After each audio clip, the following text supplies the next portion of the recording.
In the councils of government, we must guard against the acquisition of unwarranted influence, whether sought or unsought, by the military-industrial complex. The potential for the disastrous rise of misplaced power exists and will persist.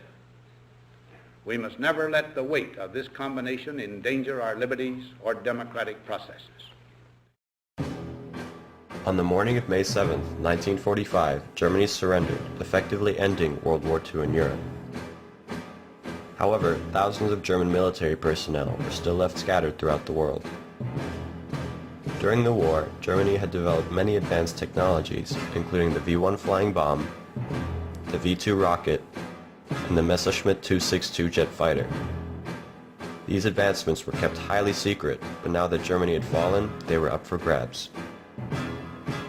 Germany had already been split into 3 zones of post-war control during the Yalta Conference a couple months before the war ended. This meant that American, Soviet, and English intelligence teams were racing to retrieve as much precious equipment as they could before the division took place.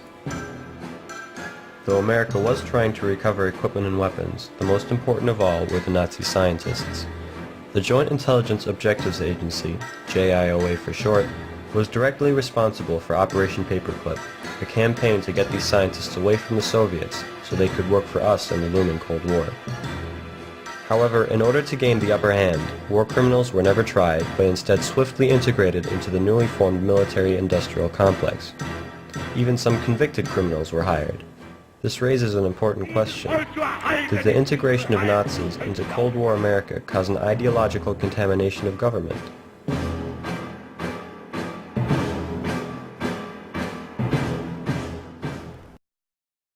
In June of 1944, Allied forces commenced an attack on German-occupied France. As American troops pushed back the German lines, small groups of intelligence officers known as T-forces followed.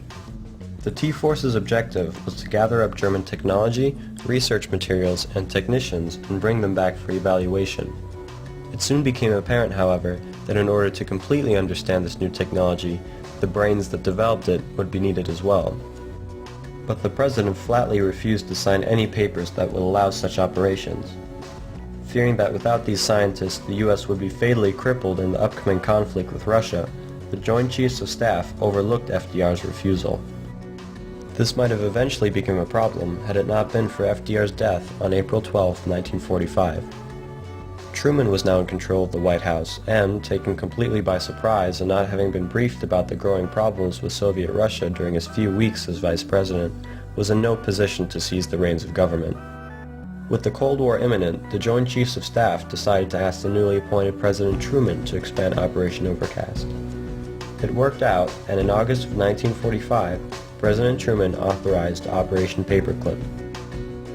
The Joint Intelligence Committee, which was the intelligence branch of the Joint Chiefs of Staff, set up its own subcommittee, the JIOA, created for the sole purpose of directing Operation Paperclip, with the exploitation branch under Army Intelligence and the War Department General Staff in charge of the physical execution of the project. Through this tangled web of sister agencies and subcommittees, the government was able to effectively hide, twist, and erase many parts of these Nazi scientists' pasts.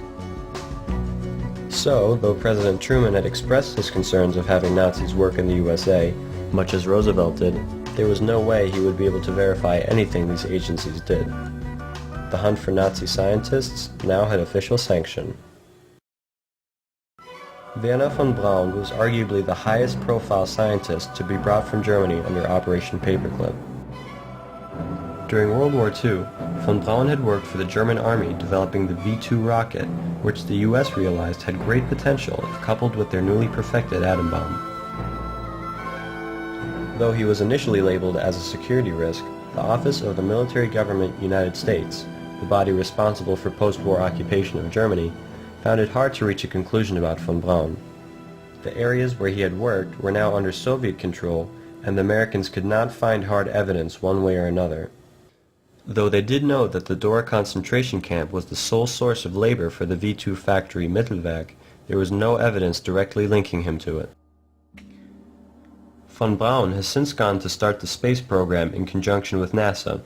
He was the chief architect of the Saturn V launch vehicle. and his work on rockets led to the space shuttle and the International Space Station.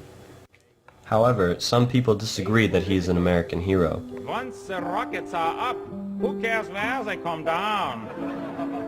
That's not my department, says Werner von Braun. Comedian Tom Lehrer wrote a song about von Braun's questionable past, and I Aim for the Stars, a movie about Werner von Braun, is hardly ever mentioned without satirist Mort Sal's proposed subtitle, But Sometimes I Hit London. Arthur Rudolph, on the other hand, is a different story.